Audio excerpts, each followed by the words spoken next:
Depuis plus de 30 ans, la communauté scientifique internationale reconnaît l'autisme comme un trouble neurologique entraînant un handicap dans l'interaction sociale. Tous les autistes présentent des anomalies dans une zone du cerveau, le sillon temporal supérieur, identifiée en l'an 2000 par le docteur Monica Zibovicius. En France, la psychiatrie, qui est très largement dominée par la psychanalyse, ignore résolument ces découvertes. Pour les psychanalystes, l'autisme est une psychose, autrement dit un trouble psychique majeur, résultant d'une mauvaise relation maternelle. Je pense que l'autisme, c'est un mode de réaction du sujet qui est évidemment très tôt dans son histoire logique, si je puis dire. C'est quand même qu'au fond, en réponse à ce qui vient d'envahissement du monde et de l'autre, il se ferme. Il se ferme, il se met dans une bulle et il refuse, au fond, d'entrer dans les mécanismes de la parole, mais encore que certains autistes parlent, n'est-ce pas? Donc c'est plus que de la parole, dans les mécanismes subjectifs. C'est-à-dire parler d'accord, mais sans y être impliqué. Est-ce que vous faites une distinction structurelle entre la psychose et l'autisme? Non. Pour ma part, non. Les autistes sont psychotiques? Oui. C'est-à-dire, si vous voulez, au fond, l'autisme est une situation extrême de quelque chose qui est dans le cadre de l'ensemble des psychoses. La distinction structurale qu'on peut faire entre l'autisme d'une part et la psychose de l'enfant d'autre part, qui est véritable sur le plan de la description et de la structure sous-jacente, en fait ne résiste pas à une analyse dans la continuité entre cette première structure et la deuxième. Et il me semble qu'il y a des passages entre la structure autistique et la structure psychotique et la structure disharmonique. Maintenant, si on dit ça, on fâche beaucoup les associations de parents d'enfants autistes qui pensent qu'il n'y a rien à voir entre les autistes et les psychotiques. À mon avis, c'est une erreur. Je pense qu'il y a beaucoup de choses à voir. C'est le crocodile. Voilà le crocodile. Alors, le crocodile, il nous indique tout de suite de quoi il s'agit. Il joue avec. Quand ils mettent la main dedans, je suis inquiète. Ou un objet dedans, je suis inquiète. Quand ils se mettent dessus et quand ils tapent dessus, je suis rassurée. Pourquoi? Qu'est-ce qu'il veut dire le crocodile? Qu'est-ce que ça veut dire, le crocodile? Le crocodile, c'est le ventre de la mer. Ah. Les dents de la mer.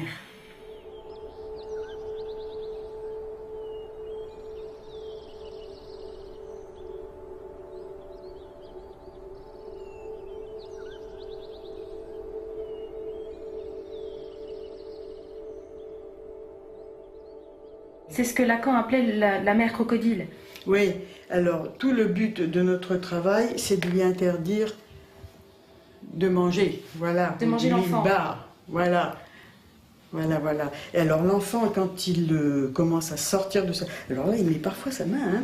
Parfois il met une figurine dedans. Et ce crayon, il représente quoi? Ben ça c'est... Voilà, tu ne peux plus. C'est le phallus paternel. Voilà, tu ne peux plus. C'est la loi du père. Oui. Qui barre l'enfant à sa mère. Voilà. Et qui lui interdit à la mère de détruire l'enfant. Voilà, et de le dévorer. Est-ce que ça concerne aussi les autistes? Ben oui. Oui, oui, les autistes, c'est une question de stade. Vous voyez, on prend les enfants à un stade. Parfois, les autistes, c'est eux qui, souvent, ils nous mettent l'enfant là-dedans. Ils se mettent là-dedans. Là, on est assez inquiet.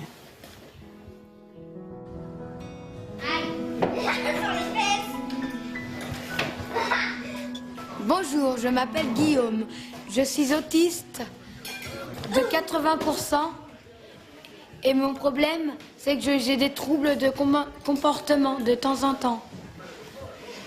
J'ai essayé d'en faire le moins possible. Mes deux frères s'appellent Julien et Gabriel. Un qui est hyperactif, Julien, il a des troubles de comportement comme moi. Il fait des crises. Et Gabriel qui est fou. Et Julien qui va m'embêter. Ah, Julien! Et ils font ça! Ils arrêtent pas de me faire tomber! Ah! Ils arrêtent pas de me taper! Tu peux lui présenter Julien? Le grand Julien? Oui. Grand Julien, c'est un frère qui est autiste, comme moi, mais qui ne parle pas. C'est pas mon frère. C'est le frère de Florian. Sinon, il parle pas. Au secours! Par rapport à aussi bien la psychose que l'autisme, il y a une explication qui est traditionnellement utilisée, c'est qu'une dépression maternelle pendant la grossesse ou dans les premiers mois de la vie aurait altéré la relation mère-enfant et pourrait être responsable de ces troubles graves. Alors, c'est ce que des collègues sérieux nous disent. Par conséquent, moi je les écoute. Ça peut être le cas. Il faut comprendre bien, quand l'enfant arrive, qu'il arrive dans les conditions où l'autre, son premier autre, la mère, est très déprimée, c'est-à-dire va être absente à lui, va être dans un autre regard sur lui, dans un autre type d'accroche sur lui, que ça puisse à l'occasion faire que cet enfant choisit plutôt de se retirer.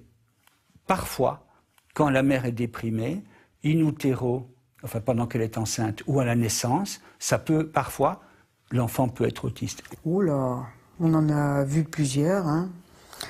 Je me souviens, c'est quand j'étais en hôpital de jour, hein, que je les ai surtout vus. J'ai vu des choses massives, des vides massifs, des troubles. J'ai vu des mères abandonnées. J'ai vu, à chaque autiste, il y avait une cause, si j'ose dire, différente. J'ai vu pas mal de mères abandonnées en fin de grossesse. Et l'enfant, les mères dépressives aussi. Les mères dans le baby blues après, abandonnées en fin de grossesse, qui font un baby blues après l'accouchement, qui sont elles-mêmes dans le vide et qui mettent l'enfant dans le vide relationnel. Par exemple, une grande carence. Par exemple, une maman qui, pour des raisons de dépression, ne s'occupe absolument pas de son enfant, reste muette devant lui, figée, alors que l'enfant est là en train de s'accrocher à elle, de chercher des contacts, etc. Ça peut, si ça dure longtemps dans l'enfance, avoir des conséquences chez le jeune adulte qui va rester très froid, très inhibé sur le plan affectif, parce que quand il était petit, il a eu le malheur d'avoir une maman très froide, si vous voulez. Est-ce qu'il y a une plus grande incidence des cas de psychose ou d'autisme dans les pays en guerre, dans les favelas de Rio, dans toutes ces circonstances où les mères ont bonne raison d'être déprimées? Je ne suis pas au courant. Je n'arriverai pas à répondre. Je peux te dire que ce que je vis au cabinet, vous voyez.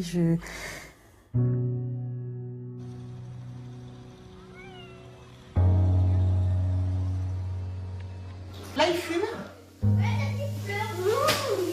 Il adore faire de la fumée, donc il aime beaucoup être dehors. Donc là, c'est la période de l'année qu'il aime le moins parce que, évidemment, il ne peut pas sortir. Et va manger. Et sinon, c'est vrai qu'il ne sait pas s'occuper tout seul. Il sait se promener, manger, bouger beaucoup, faire du... Alors à l'IME, il fait du vélo. Mais ici, bon, je ne peux pas l'emmener parce qu'il sait pédaler, mais il ne sait pas en fait freiner et regarder devant. Donc c'est un petit peu comme ça, donc c'est très risqué. Il fait du roller aussi, mais selon le revêtement, il faut que ce soit très lisse, donc c'est souvent sale. Curieusement, pour justifier de la toxicité maternelle à l'égard de l'enfant, les psychanalystes n'hésitent pas à recourir à la biologie. Comment est-ce qu'on peut expliquer qu'une dépression maternelle puisse rendre un enfant autiste? Et commencer par in utero. Donc d'abord, in utero, il se passe déjà des choses. Hein, je ne suis pas spécialiste de l'in utero, mais il se passe des choses in utero. L'enfant bouge, les mères en parlent, les mères lui parlent, les enfants réagissent à un certain nombre de stimuli. En effet, qu'est-ce que les enfants savent du lien à l'autre in utero? Ça ne passe pas complètement par le langage, mais ça passe par tout l'environnement des sons corporels. Et au fond, est-ce qu'une mère déprimée, quand l'enfant est là in utero, l'enfant en ressent quelque chose? Ça, je suis parfaitement incapable de vous le dire, n'est-ce pas? Mais en soi, moi, ça ne me paraît pas une étrangeté que de le penser. Eh bien, la plupart du temps, le symptôme de l'enfant n'est ni plus ni moins que le symptôme qui lui est imparti d'avoir par l'inconscient maternel principalement, parce que les enfants sont dans une relation très perméable dans leur communication avec leur mère. La gestation conditionne littéralement un enfant et le formate et vraiment lui donne quelque chose qui est entièrement fabriqué sur le corps, sur ce qui lui vient du corps de sa mère. Ça fragilise le terrain, c'est-à-dire que ça met l'enfant dans un état où justement, sa résistance est altérée par les conditions qui lui sont faites et de son environnement. Puisque le bébé, il a une partie, la moitié de ses gènes, de ses chromosomes viennent de la mère, la moitié du père. Donc il y a une partie qui est comme la mère, celle-là, elle ne pose pas de problème. Mais il y a une partie qui est comme le père et qui pose immédiatement un problème. Et d'ailleurs, dès que le bébé est conçu, l'organisme maternel va immédiatement sécréter une vague d'anticorps très forte pour expulser ce bébé qui est à demi étranger pour le corps de la mère. C'est un petit peu triste à dire si on veut le dire comme ça, mais finalement la première chose que biologiquement la mère ne supporte pas chez son bébé, c'est la partie qui vient du père. Alors ce qui est anthropologique là-dedans, c'est le double non. Non, je ne reconnais pas ce bébé, je veux l'éjecter, mais tout de suite un non au non. Ce qu'on va retrouver dans le langage, il y a toute une question intéressante là, et dans le langage on va retrouver aussi des doubles négations de ce type-là. On a ça au niveau de la biologie.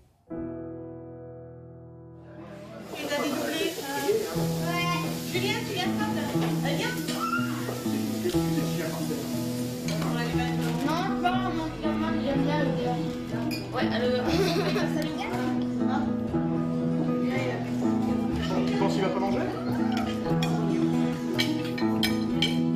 Même si pour l'instant, c'est pas toujours léger, le miroir. Il est pas léger. C'est lui qui mange comme 4 d'habitude. Tu fais un steak, Guillaume? On va faire ça. C'est pas. Vas-y, j'ai pris. J'ai pris. Ah bon, j'en prends 4. Celle-là, voilà. Hop, voilà. Très bien, celle-là. D'une carte dans la caméra. Pourquoi est-ce que les autistes profonds ne parlent pas? Je ne sais pas. Ma première idée, c'est qu'ils ne parlent pas parce qu'ils ne sont pas stimulés à la parole. De même que des enfants qui sont très peu entourés par un bain de langage auront quand même souvent des difficultés de langage, même s'ils ne sont pas autistes. Par conséquent, il y a une stimulation dans le langage, une stimulation parentale ou d'environnement qui est tout à fait importante. On n'est pas câblé neurologiquement pour le langage. La psychanalyse ne s'inscrit pas là, si vous voulez. On n'est pas câblé neurologiquement pour le langage. Bien sûr, il faut avoir les capacités de parler, mais l'essentiel, c'est que le langage, justement, il est hors de l'organisme. Pourquoi voulez-vous qu'ils communiquent? Ils sont en fusion. Ils communiquent sans parole. Il n'y a pas de raison d'acquérir la parole. La parole suppose l'accès au symbolique, l'accès au père. Je ne suis pas qu'avec ma mère, il existe un père qui m'a créé à l'origine, qui a été le fondateur avec sa puissance paternelle, qui a créé un enfant. Et l'enfant ne le découvrira que progressivement, ça.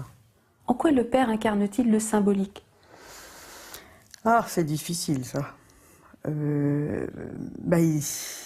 C'est l'accès à l'abstraction, l'accès à la distance, l'accès... Il faut bien parler quand on n'est plus collé.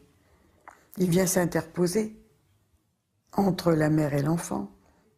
Parler à l'autre veut dire qu'on n'est plus confondu avec l'autre. Je veux dire, tant qu'on n'est pas séparé, tant qu'on est confondu dans l'autre, tant qu'on est fusionné dans l'autre, ce qui est le problème des enfants autistes, justement, pour qui d'ailleurs l'autre n'existe pas. Mais après, quand l'autre commence à émerger, ils sont encore dans une distance tellement pathologique qu'ils ne peuvent pas parler à l'autre. Les enfants autistes, on dit que leur mère n'arrive pas à capter leur regard. Ben oui, ils ne sont pas dans la relation du tout. Ils sont restés dans un œuf.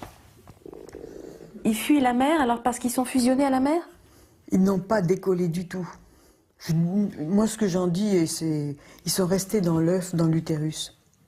Ils sont restés dedans. Pourquoi voulez-vous qu'ils regardent ou qu'ils parlent? On ne peut penser à l'autre, on ne peut parler à l'autre que si on a pris du champ. Tant qu'on est encore inclus, interpénétré, fusionné avec l'autre, on ne peut ni penser à l'autre, ni parler à l'autre. C'est presque un truisme. Si le langage nous touche tout au long de notre vie à ce point-là, et la psychanalyse passe par le langage, c'est que le langage ne parle que de séparation. Et ça, c'est une vision qui n'a c'est une vision du développement, si on veut, mais extrêmement spécifique de la vision psychanalytique des choses.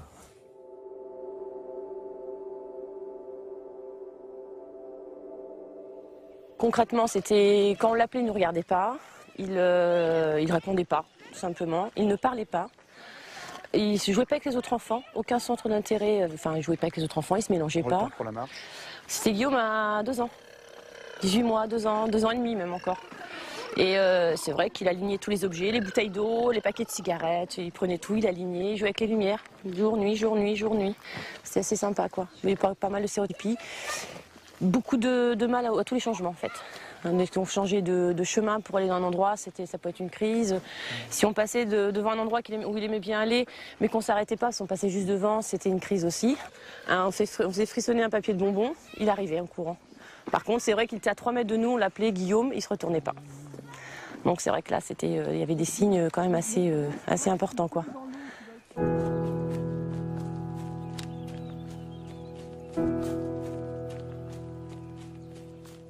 Le psychisme, il n'évolue pas indépendamment du cerveau, il ne se promène pas tout seul dans le vide.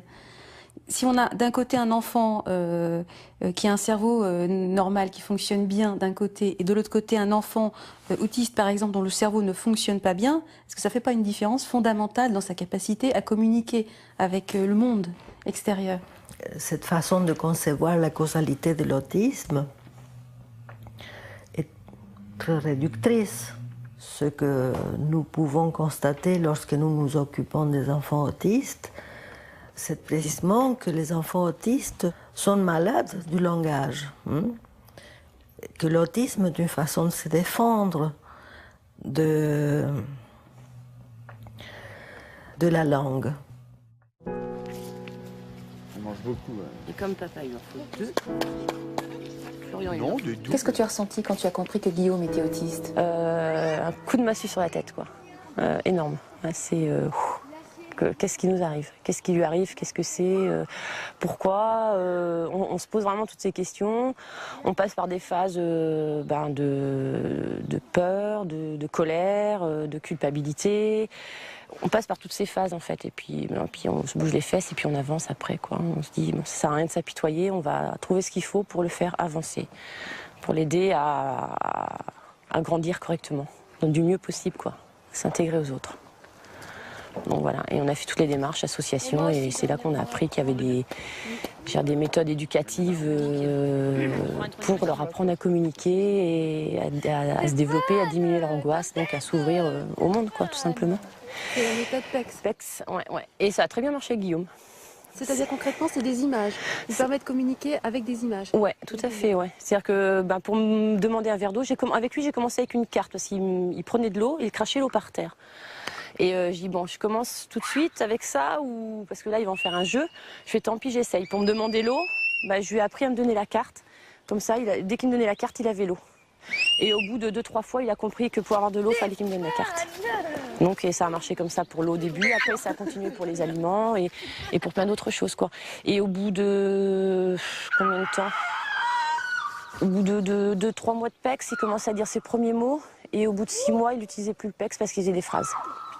Donc il avait 4 ans, presque 4 ans. Donc pour ça, ça a été très bénéfique pour lui, quoi. En fait, son langage s'est développé à une vitesse grand V avec le PEX. Et une sacrée victoire, ça aussi. Oui.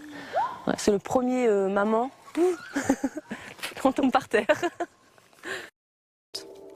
Raisonnant par analogie, il était convaincu que les autistes étaient victimes de parents tortionnaires, de mères glaciales qui avaient désiré la mort de leur enfant.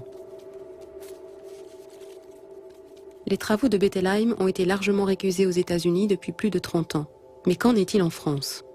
Bruno Bettelheim est une victime de l'injustice de l'histoire contemporaine. Je pense qu'il a fait un travail à une époque où personne, il faut bien dire, ne s'intéressait aux autistes, un travail de pionnier tout à fait exemplaire.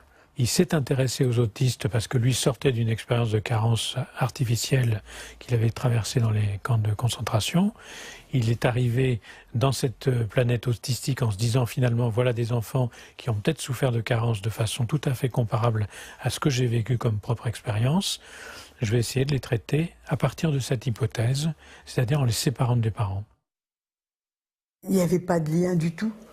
Les mères qui les ont si peu de lien, même pendant la grossesse et après, il n'y a pas de lien du tout. L'enfant est abandonné, on se demande même comment il a pu être conçu, mais ils sont conçus quand même. Il est complètement dans le vide, C'est quelque chose où la grossesse n'est qu'organique, l'enfant n'existe pas en tant que personne. Il est complètement dans le vide relationnel. Et ça donne ce que dit Bruno Bettelam, oui, bien sûr. Non, non, Bruno Bettelam a dit bien d'autres choses que ça. Ça, c'est la caricature. Je ne dis pas ça pour vous, mais pour ceux qui... il ne s'agit pas d'ailleurs que des mères. Il s'agit aussi de la place du père dans le désir de la mère. Et il s'agit d'un certain nombre de données, ne serait-ce déjà que celles avec lesquelles l'enfant lui-même est venu au monde, et du lien qui s'est créé ou des désirs de mort que telle mère a pu avoir effectivement pour cet enfant nouveau-né. Mais toutes les mères qui ont des désirs de mort pour leur enfant ne vont pas faire que tous ces désirs-là ne vont pas faire que l'enfant va être psychotique pour autant.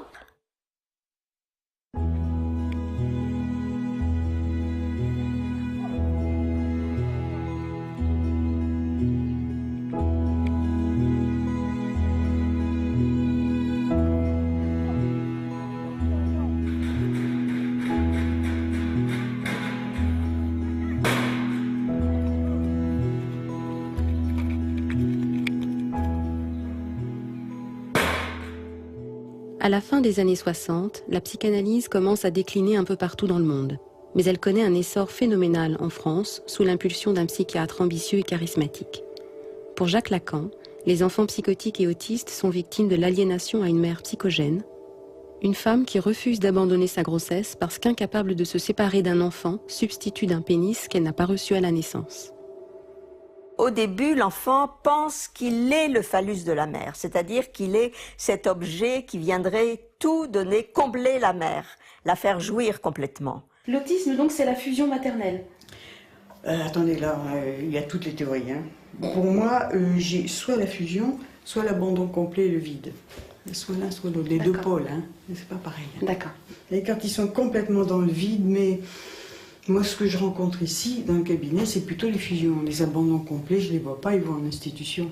Bruno Bettelam dit que les autistes sont victimes de mères trop froides, et d'un autre côté, on a Jacques Lacan qui théorise la psychose et l'autisme comme par la fusion maternelle, par une espèce de relation quasi incestueuse entre la mère et l'enfant. Oui, tout à fait. Oui. Voilà. Donc, de l'autre côté, on a une mère trop chaude. Oui, trop chaude ou trop froide, ça ne va pas. Il faut une mère, comme dit Winnicott, suffisamment bonne, ni trop bonne, trop chaude, ni trop vide complètement, évidemment. S'il n'y a pas de relation, ça ne donnera rien. Comment expliquer que deux attitudes de comportement totalement opposées puissent donner le même résultat? C'est des mécanismes différents. Nous, c'est notre travail de remettre entre les deux. Le pédiatre analyste anglais Donald Winnicott est l'auteur du concept de mère suffisamment bonne, selon lequel une mère qui veut trop bien faire est toxique pour son enfant. Il affirme que la maternité ferait passer les mères et les nourrissons par un stade de folie transitoire, prototype de tous les troubles psychiques à venir. Inconsciemment, voilà ce que tu me fais dans tes pattes. Avec Winnicott, la boucle est ainsi bouclée. La maternité est psychogène par nature.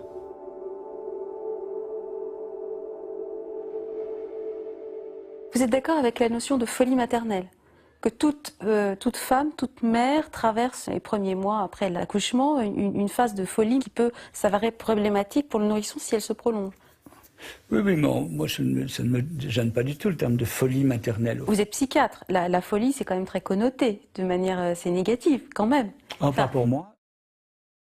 Il y a cette idée, il y a ce qu'on appelle familièrement la folie maternelle des premiers temps, c'est-à-dire grosso modo, il y a un moment donné où la mère elle est tellement contente d'avoir son lardon qu'elle fait un tout avec le lardon et puis qu'il n'est pas question que quiconque intervienne. Bon. Pourquoi appeler ça folie d'ailleurs? Parce que y a l'idée, disons, d'une espèce de totalité qui donne une espèce de toute-puissance. Parce qu'il y a l'idée qu'à partir du moment où on a fait quelque chose comme ça, on est tout-puissant, rien ne peut vous atteindre, etc., etc. Vous savez, la folie, oui, c'est le premier mois de la vie. Mais le tout, on a tous été fous, hein, et puis, enfin, ou presque. Pourquoi qualifier cet instinct, cette relation, cette capacité hors langage à la mère à comprendre le comportement de son enfant hors langage, pourquoi qualifier ça de folie? Parce que si on en restait là, l'enfant irait dans la folie. Hein. et la folie, c'est justement ce que vous demandiez tout à l'heure pour l'autisme. Ils en sont restés là.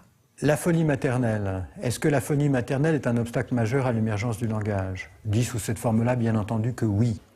La mère se situe du côté de la nature, et de ce côté-là, elle est animale, si vous voulez, tandis que le père, lui, a été celui qui a fondé la culture. Ce qui fait dire d'ailleurs à Claude Lévi-Strauss cette magnifique définition, quand il parle du couple, il dit c'est l'union dramatique de la nature et de la culture.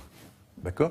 Quand le droit soutient la culture, en disant il y a du père, il dit nous sommes dans la culture, le retour à la nature ne doit pas se faire.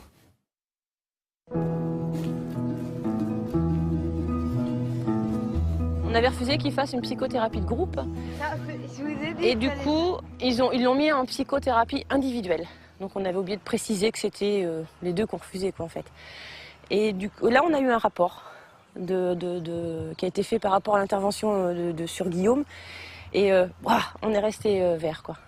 C'était des trucs complètement délirants, phobie sexuelle, qui se liquéfiait, des termes hallucinants, et puis ça nous a fait peur, quoi. Donc on a rencontré la psychothérapeute, et puis on a cessé tout de suite ça. C'était du texte de Lacan, et on avait mis Guillaume dedans, en fait. En gros, c'est ça.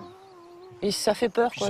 Ça ressemblait pas à Guillaume, c'est-à-dire que alors là, voilà, par rapport au miroir, soi-disant qu'il avait peur de son image dans un miroir, alors que au quotidien, il passe devant, ça pose aucun souci. Donc je pense qu'il a aussi joué. Il avait une stéréotypie, donc il se mettait par terre, et effectivement, il faisait un peu la feuille. Donc elle a inventé des délires, corps mou sur un sol dur. Enfin, ouais. Mettre son tout mou sur du tout dur. C'était bon, voilà. Franchement. Mère trop froide, mère trop chaude, mère trop bonne ou pas assez, mère mortifère, mère fusionnante, mère toxique par nature. C'était mieux pour Attention, Guillaume. il va y avoir du bruit. Je vous signale tout de suite. Bang. Gros câlin, sa maman. Il a entendu du bruit là. La peur. Il restait pourtant un dernier pas à franchir. Au cours des repérages, plusieurs psychanalystes m'ont affirmé que l'autisme était la conséquence d'un inceste maternel. La fonction paternelle consiste à intervenir de deux façons. D'une part, à dire que non à la fusion de la mère et de l'enfant. Le père est celui qui interdit la mère. Qui interdit sexuellement, c'est ça? Qui interdit la jouissance de la mère. C'est-à-dire, c'est à entendre dans son équivoque, qui interdit aussi bien que l'enfant jouisse exclusivement de la mère que le fait que la mère jouisse exclusivement de l'enfant. À la naissance d'un enfant, il y a une lune de miel. Hein. Quelquefois, c'est pas si lune de miel que ça peut être dramatique, mais il y a une lune de miel, il y a une fusion, il y a un extraordinaire... Bon, alors, quand vous dites ne faire qu'un, bien sûr, il y a cette fusion, mais il y a en même temps un grand plaisir pris ensemble. Hein. Le bébé, très rapidement, il y a... Bon, ce qu'on peut dire, il y a quand même, il n'y a pas de différence des sexes, mais il y a un grand plaisir érotique pris ensemble. Le fait qu'une mère s'occupe de son enfant comme d'un être humain et considère son enfant comme un être humain, c'est pas sexuel. Eh bien parce que, si, la sexualité, au départ, ça n'est pas au sens où les adultes l'entendent comme sexualité génitale. C'est tout ce qui, pour Freud, puisque c'est lui qui a théorisé cela, va être les endroits du corps qui vont donner du plaisir à l'enfant. Donc, le corps de l'enfant et le corps de la mère, je veux dire, sont là dans une étroite unisson, et même le nourrisson qui vient au monde ne sait pas qu'il est séparé du corps de la mère. Il pense ne faire qu'un, enfin il pense, on lui attribue cela, ne faire qu'un avec sa propre mère.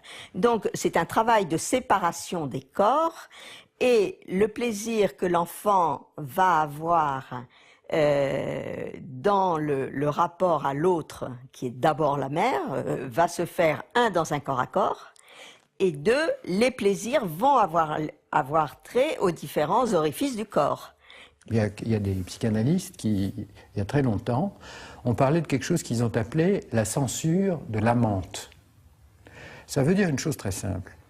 Ça veut dire que quand la mère est en train de, disons, de changer le nourrisson, et puis que tout d'un coup, elle prend un peu trop de plaisir à son propre goût dans le toucher qu'elle a du nourrisson. Et elle se dit, oh là là, mais il y a quelque chose de bizarre, c'est pas logique. Là, je le traite pas comme si c'était... un truc un peu incestueux, qu'est-ce qui se passe? Eh bien, elle va penser à l'homme avec lequel elle l'a conçu, en d'autres termes, à son amant. Bon. Et du coup, ça va créer une distance entre elle-même et le nourrisson en question. C'est ce qu'on appelle la censure de l'amante. Il faut qu'elle ait un homme dans la tête pour qu'elle ne soit pas dans une relation incestueuse avec son enfant? C'est pas il faut que, c'est qu'on ne peut pas y échapper. Dans les soins maternels, la mère peut très bien exciter le pénis d'un petit garçon. Je veux dire, les soins maternels, et les petits garçons ne s'en privent pas. On a beaucoup de petits garçons qui, quand ils sont longés, quand ils sont, voyez, nettoyés par la mère, le petit pénis réagit. Le père est là pour dire l'interdit et en même temps protéger l'enfant. C'est-à-dire protéger l'enfant du désir incestueux de la mère. Toutes les mères ont des désirs incestueux envers leur enfant? Ah oui, qu'elles en aient conscience ou pas. Oui. D'où vous vient cette conviction? Oh bah déjà des écrits psychanalytiques. Je veux dire, le désir, il n'est pas interdit. C'est sa réalisation qui l'est. Mais que l'amour d'une mère pour son enfant est un désir incestueux, c'est... Eh bien, oui, parce que déjà, elle a beaucoup de mal à se séparer de son enfant qui est né. Il y a là une unité qui se fait, qui, si le père de l'enfant ou celui qui occupe cette place, qui n'est pas forcément le géniteur, ne vient pas dire à la mère que la jouissance, ça se passe entre eux, ne vient pas rappeler son désir à la mère et la jouissance qu'elle va pouvoir avoir par le truchement de ce désir, qui les lie tous les deux, la mère va avoir une jouissance à caresser son enfant, à pouvoir l'avoir sur le corps toute la journée, que sais-je, enfin, va jouir. Et c'est en cela, pour reprendre votre question de tout à l'heure, que le corps est bien présent et que la sexualité, pour autant qu'elle ait à voir avec la jouissance que donne le corps, et qui est reprise par le langage, est d'emblée présente dans les questions des psychanalystes. Dans ce cas, pourquoi la grande majorité des incestes sont-ils perpétrés par des hommes? D'abord, il faut vous signaler une chose, c'est que l'inceste père-fille est infiniment plus fréquent que l'inceste mère-fils. N'est-ce pas? Et pourquoi est-ce qu'il n'y a pas au plus d'inceste mère-fils? Pour une raison simple, c'est que l'attitude maternelle à l'endroit des enfants, qu'ils soient garçons ou filles, est une attitude d'essence incestueuse spontanément. Or, le rêve de toute mère, c'est que son enfant ne manque de rien. La disposition maternelle à l'endroit de l'enfant est une disposition incestueuse. Donc elle n'a pas besoin d'être de passer à l'acte. Dans son attitude, il y a déjà suffisamment de choses, elle ne passe pas à l'acte. L'inceste paternel, ça ne fait pas tellement de dégâts. Ça rend des filles un peu débiles, mais l'inceste maternel, ça fait de la psychose, c'est-à-dire c'est la folie. Il ne peut pas y avoir d'inceste maternel, d'un garçon avec sa mère, sans qu'il y ait un énorme trouble mental. C'est pas possible. À cause justement de cette fameuse barrière, mais la fille avec le père, elle n'est pas issue du père, hein, elle n'a pas été dans le ventre du père. Donc il y a quelque chose, vous voyez, c'est un inceste secondaire, hein, je dirais ça. Alors que l'inceste primaire, le véritable, c'est la mère. C'est pénétrer la mère.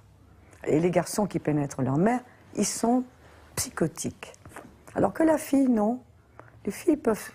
On a beaucoup d'expériences de filles avec un inceste paternel, se débrouillent pas trop mal. Bon, ça ne veut pas dire que ça va très très bien. Il y en a qui sont très très mal. Il y en a qui sont moins mal. Puis il y en a qui se débrouillent bon, autrement. Ce que je disais, un petit peu débile. Mais c'est très différent.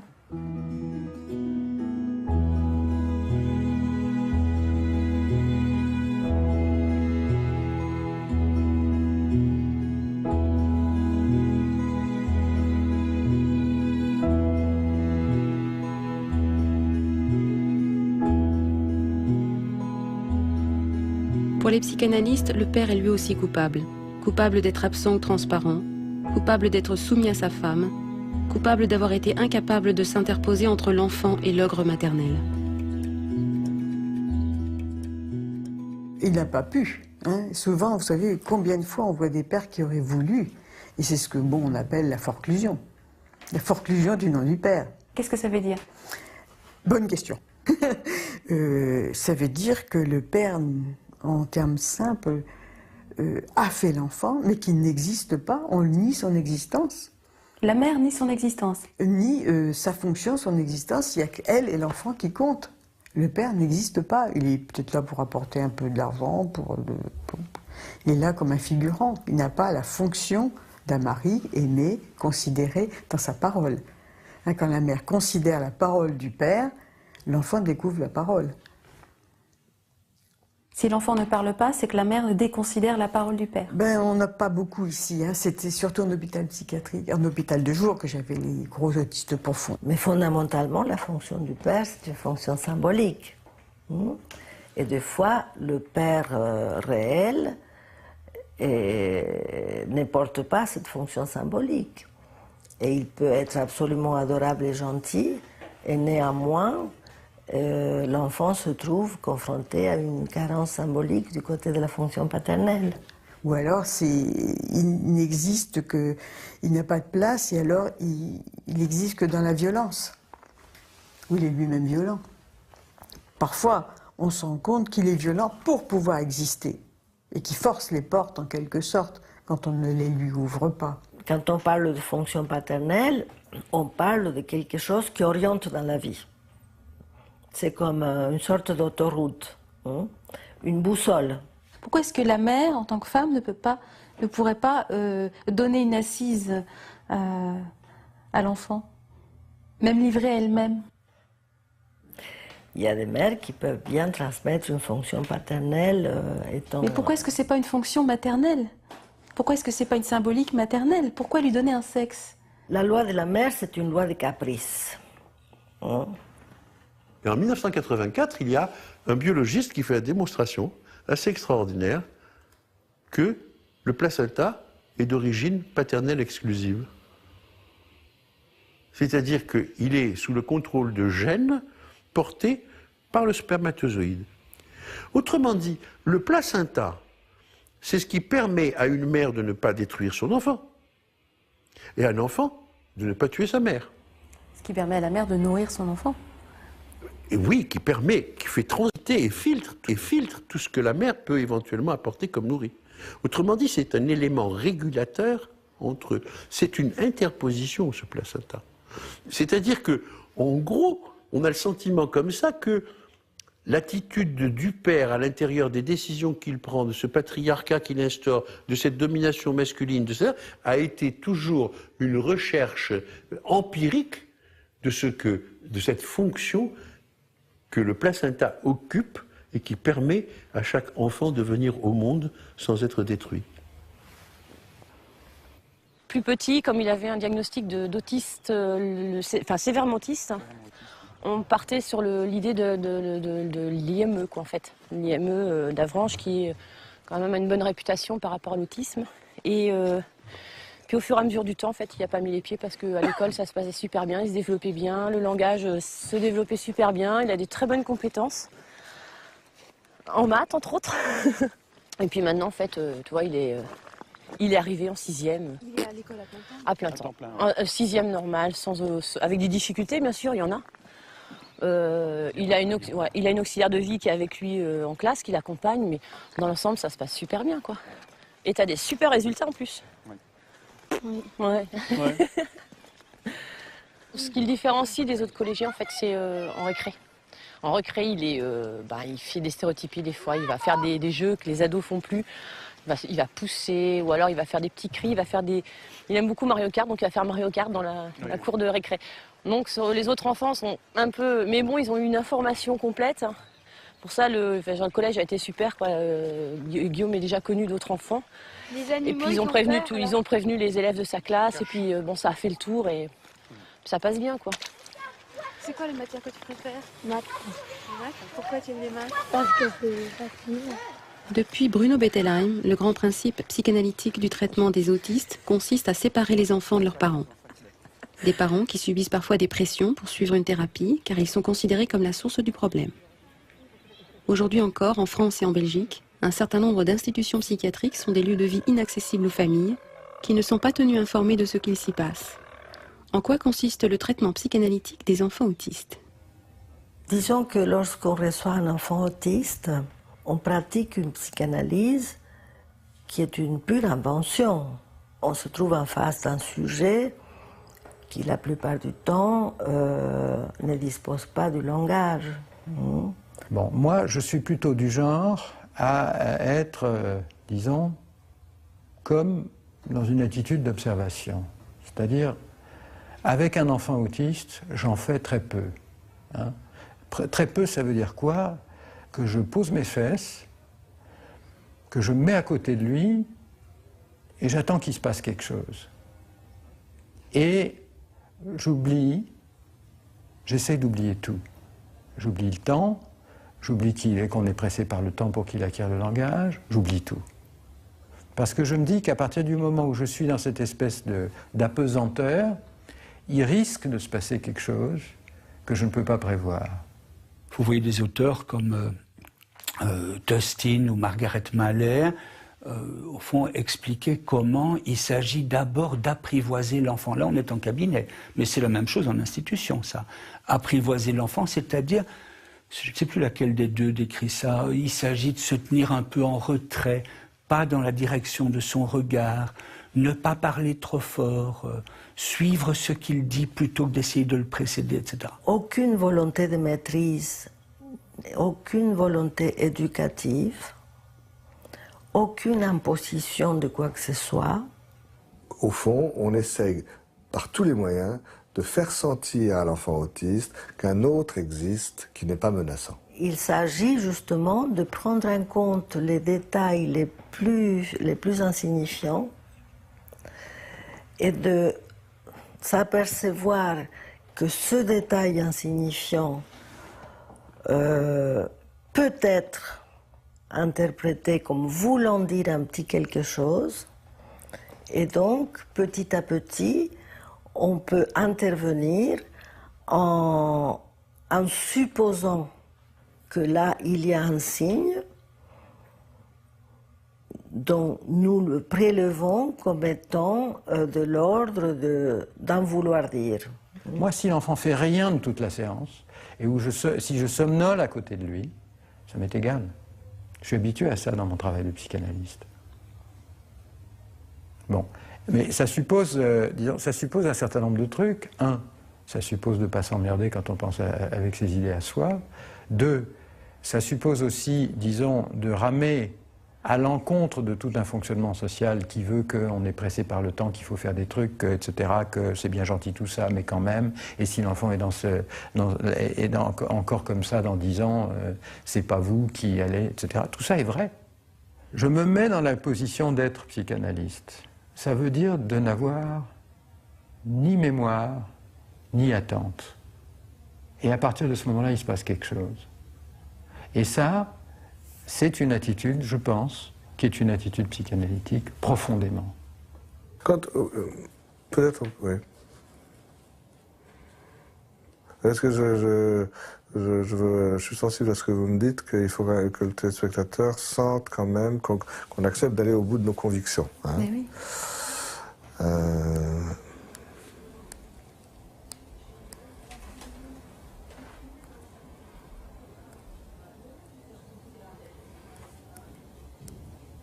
Si vous chantez une petite chanson et que l'enfant autiste s'y trouve pas mal, il y a quelque chose qui se passe. Alors vous allez me dire, il n'y a pas besoin d'être psychanalyste pour ça. Si vous n'en faites pas une méthode éducative, si vous vous dites, après tout, ce que l'enfant va en faire, je m'en moque, visiblement ça a l'air de l'intéresser, on fait ça et puis on verra bien après, ou on verra pas après. C'est vraiment le point fondamental de mon attitude en tant qu'analyste vis-à-vis de ces enfants-là, c'est le fait d'abdiquer l'idée d'une progression. Et ça ne va pas de soi, hein. Je vous prie de croire que mon idéal analytique me fait exigence d'abandonner cette dimension-là, mais il se trouve aussi que j'appartiens à une société dans laquelle je suis payé pour donner du soin. Bon, par conséquent, je suis en conflit. Mais ça, la situation de conflit, si un analyste n'est pas foutu de la vivre, il faut qu'il change de métier, parce que c'est le fondement même de la pratique analytique. Quel est l'impact de la psychanalyse sur les enfants autistes? Qu'est-ce qu'un enfant autiste peut raisonnablement en attendre en termes de résultats? Mais ça, je ne peux pas répondre à ça, c'est pas une question de psychanalyste, ça. Qu'est-ce qu'un enfant autiste peut raisonnablement attendre d'un travail analytique, en termes de résultats?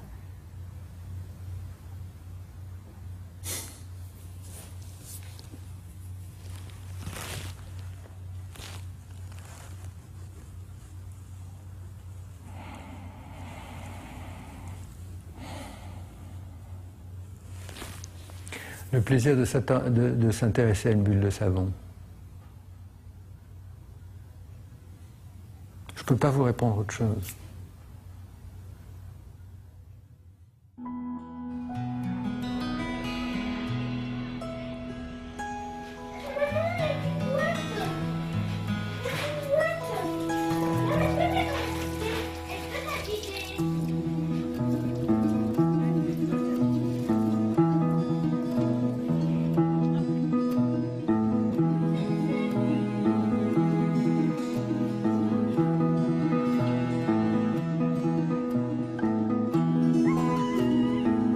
Et pourtant, des solutions existent. Elles s'appellent PECS, Teach et ABA. Ces méthodes éducatives et comportementales ont été mises au point aux États-Unis il y a plus de 30 ans pour permettre aux autistes de communiquer et s'ouvrir au monde. Grâce à ces outils adaptés à leur handicap, les jeunes autistes font en quelques mois des progrès considérables.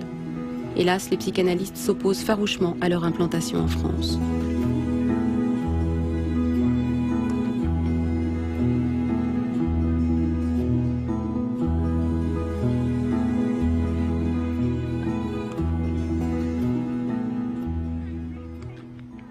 Dans le monde francophone, l'envahissement par les techniques cognitivo-comportementales est un envahissement nouveau, récent, mais très présent actuellement. La psychanalyse se bat contre cet envahissement, n'est-ce pas? Un certain nombre de collègues, spécialement Jacques-Alain Miller, ont pris la tête de cette lutte, de ce combat. D'autres aussi, dans d'autres mouvements, n'est-ce pas? C'est un combat très important pour maintenir vivant la dimension, au fond, de la subjectivité, c'est-à-dire des singularités de chaque sujet par rapport, au fond, à cette idée comportementale du réglage par case. Si vous voulez, s'il s'agit en effet, pour la psychanalyse, d'être aussi cet appareillage de désenchantement. Il y a des espoirs qui surgissent du côté de la biologie. Et ces espoirs, ça serait merveilleux d'y croire. Si on peut croire demain on va avoir les solutions. Eh bien, la psychanalyse, comme discours coruscant envers toutes les croyances, et d'essayer de pouvoir faire vivre l'humanité sans qu'elle croie à des lubies trop importantes, ça fait partie de son effort. Donc le dialogue avec les neurosciences, c'est pas simplement nous-mêmes nous informer des résultats et de faire valoir que cela ne change pas ce qui est notre pratique fondamentale, l'orientation de notre pratique, c'est aussi d'essayer de pouvoir faire vivre l'humanité sans avoir de trop grands espoirs dans les différentes bonnes nouvelles qui sont publiées tous les jours et qui sont faites pour essayer de maintenir justement un taux de bonnes nouvelles dans un environnement où on a fort peu.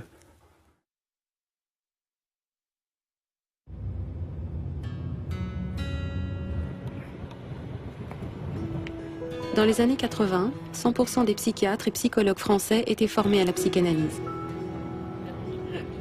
Depuis les années 90, cette tendance décline, mais ils sont encore près de 80% aujourd'hui. Une situation unique au monde avec l'Argentine, qui a des conséquences énormes sur la prise en charge du handicap.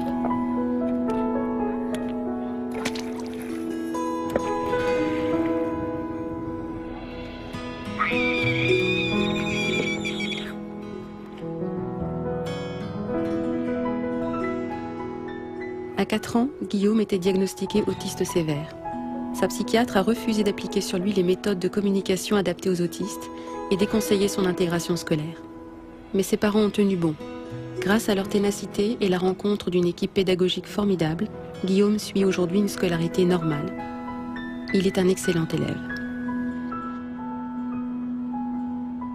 Faute de place dans une structure adaptée à son handicap, Julien a passé sa petite enfance en hôpital psychiatrique de jour. À 14 ans, il est totalement dépendant pour les moindres gestes du quotidien. Aujourd'hui, Julien est suivi dans un centre pour enfants qui s'occupe très bien de lui. Mais seule une éducation spécifique, adaptée au comportement des autistes, lui permettrait de devenir continent, moins dépendant et peut-être même d'apprendre à parler. En France, ces éducateurs spécialisés sont rares, donc chers, inaccessibles aux moyens de sa maman.